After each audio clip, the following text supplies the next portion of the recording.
I think the choice to study fire generally is a bit of an occupational hazard. It's true. We're not necessarily looking at the verdant green parts of our planet. We're headed to the end of the road. We're looking at areas of rainforest that have been cleared and burned. We're capturing scorched landscapes.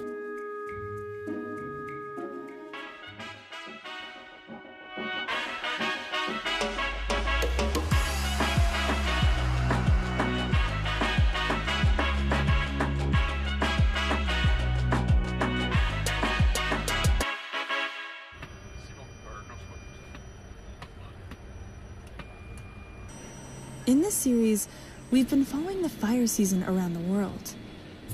First in the American West, in the early part of summer, the start of the fire season. Then in high northern latitudes, Canada and Alaska. Then finally in the Philippines, as the summer became fall. In the past, you could count on the fire season eventually coming to an end. But we're now learning that that's not really the case anymore. What we're seeing is that areas that have been flammable are becoming more flammable, pushing those systems into either extreme conditions or a year-round fire season where fires are literally possible at any time. We caught up with Dr. Doug Morton to find out the extent of the damage. Hotter and drier conditions, adding wind, you end up with fires that are moving faster and burning hotter than what we've seen before. Can we better understand, anticipate, and characterize the changes in our planet that come from those extreme fires? Actually, yes, we can. Myself and my staff at the GIS Center worked closely with colleagues at Goddard Space Flight Center to make this thing happen. This is Keith Weber, the wildfire rehabilitation expert that pioneered a new groundbreaking tool. The Rehabilitation Capability Convergence for Ecosystem Recovery includes a function that allows fire responders to triangulate their wildfire response. The tool can geolocate everything from burned areas to potential landslides to impacts on endangered species. But Recover really gained momentum after one fire in particular. I remember looking at our whiteboard that shows all the real high priority things we need to be doing. And that whiteboard was clear.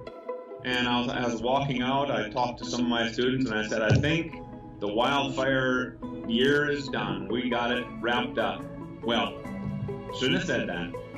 Because the next day, one of our users in California, Woolsey Fire started going.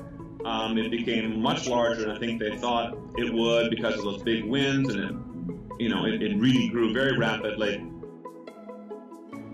Well, at that point, we were working with that team on a daily basis, doing refreshes, as we call it, as the fire grew and grew and grew every day until we had that thing out. Keith's team is making a tangible difference by saving property, resources, and lives. Innovations like these represent a promising future. As we move from today's cutting-edge science into tomorrow's prediction, response, and understanding, the work we do today opens up an opportunity to do that so much better going forward. There are so many science topics that today are on the cutting edge of our understanding, and what get me and my science colleagues motivated to go out into the field and keep working on these problems.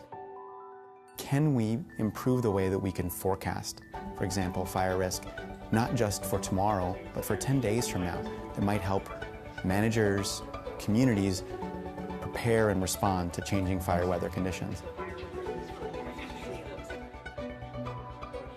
Like all of us, our NASA explorers and partners in exploration face the daily decision to either choose apathy or get to work. The future is uncertain, but we choose to meet the challenges of this new normal head-on.